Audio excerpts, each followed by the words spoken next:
Bom, para quem passa anos ou até décadas suando no tatame, dominar o corpo físico é o básico, certo? Treina-se a técnica, a exaustão, a resistência, a força. Mas existe uma verdade imensa que muitas vezes acaba ficando ali nas sombras. A verdadeira maestria exige, obrigatoriamente, desbloquear a dimensão psicológica.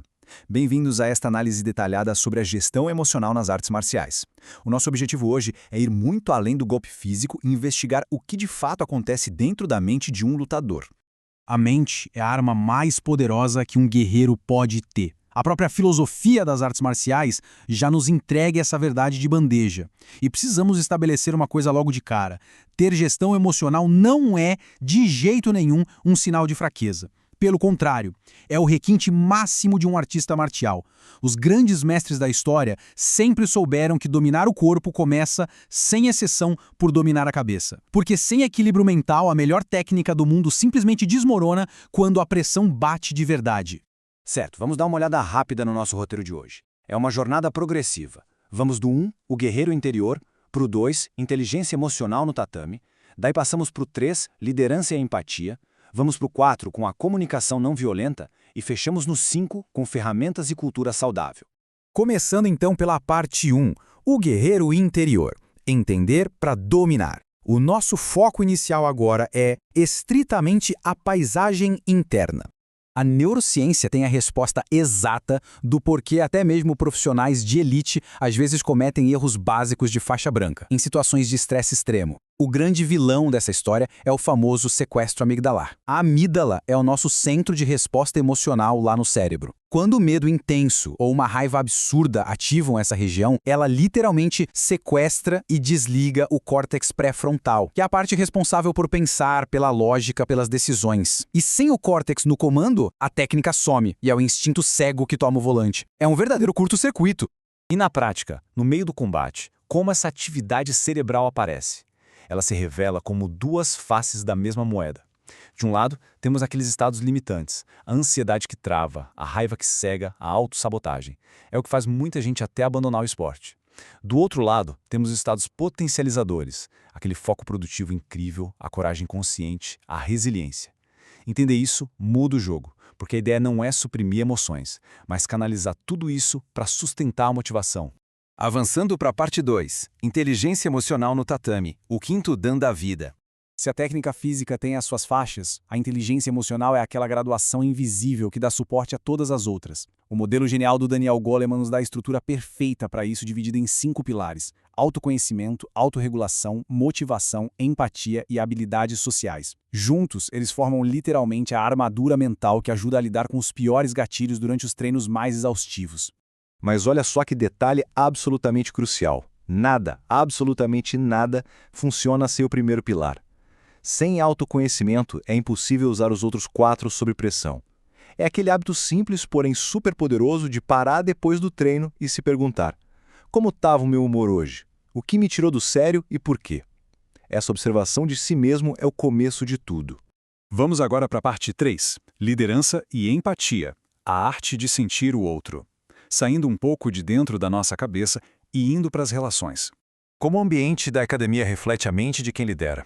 A verdade é que liderança real no tatame se conquista, não se impõe na base do grito.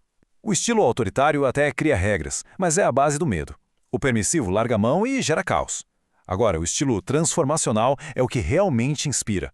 Um líder transformacional sabe ler a situação, sabe exatamente quando dar um empurrãozinho de apoio no iniciante e quando jogar um desafio pesado nas costas de um aluno avançado. O que é super interessante aqui neste contraste é a diferença brutal entre empatia e simpatia. A simpatia olha a dor do outro lá de longe e diz: nossa, que pena. A empatia desce até a realidade emocional do aluno. É se conectar sem julgar, criando um laço forte de verdade. E um esporte onde as pessoas são levadas ao limite do cansaço físico e mental é a empatia genuína que faz o pessoal querer voltar para treinar no dia seguinte. Isso nos leva à parte 4, comunicação não violenta na academia. Como a gente mantém essa empatia toda na hora de corrigir um erro técnico ou separar uma briga de treino? O psicólogo Marshall Rosenberg criou um sistema chamado comunicação não violenta, a CNV. São 4 passos incríveis. Primeiro, observar o fato sem julgar. Segundo, expressar o sentimento. Terceiro, identificar a necessidade. E por último, fazer um pedido bem claro. É uma tática fantástica para passar o recado sem ativar aquele modo de defesa imediato nas pessoas. Uma mudança minúscula nas palavras já muda totalmente a chave na cabeça do aluno. Em vez de usar palavras violentas que atacam o caráter, tipo você é lento demais, que só geram raiva, a gente foca na observação técnica objetiva. Falar esse movimento está demorando uma fração de segundo a mais substitui a humilhação pelo progresso. É a diferença entre criar um trauma e criar um campeão. E claro, onde junta muita gente suando e competindo, atrito é inevitável. Mas seguir um protocolo básico de mediação impede que as coisas saiam do controle. A tática é separar as partes para esfriar o sangue, ouvir cada um, focar nas necessidades e mediar o papo. Isso transforma o que seria um drama enorme na academia em uma lição de maturidade coletiva. Chegamos à nossa última parada, a parte 5. Ferramentas e cultura saudável, construindo um ambiente, expandindo a visão para a cultura do lugar todo. Uma ferramenta prática maravilhosa é o diário emocional. Ao anotar como a cabeça estava antes e depois do treino e cruzar isso com o rendimento físico, começam a aparecer padrões ocultos impressionantes. Dá para notar claramente como um dia estressante no trabalho afeta a hora do sparring, por exemplo. Quem treina deixa de ser refém das emoções e passa a ser arquiteto da própria mente. E para intervenções de emergência, poucas coisas são tão fortes quanto a respiração quadrada, ou box breathing. É fascinante pensar que as forças especiais militares usam exatamente esse método. Inspira por 4 segundos, segura por 4, expira por 4, segura por 4. Por que funciona tão bem? Porque atua direto no sistema nervoso parasimpático.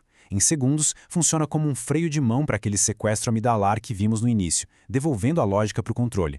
A verdade é que a gente precisa repensar a cultura moderna que transforma a derrota em um motivo paralisante de vergonha. A inteligência emocional nos ensina a ver a derrota como a nossa maior mestre.